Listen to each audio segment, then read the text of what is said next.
আসসালামু আলাইকুম ভাই ও বোনেরা,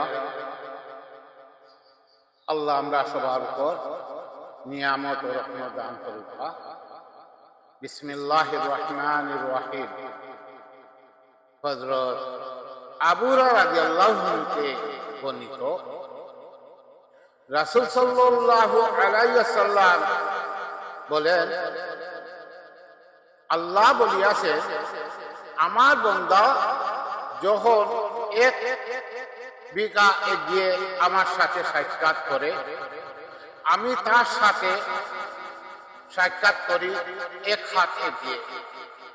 যখন সে এক হাত এগিয়ে আমার সাথে সাক্ষাৎ করে, আমি এক বাহু এগিয়ে আমি তার নিকট আসি।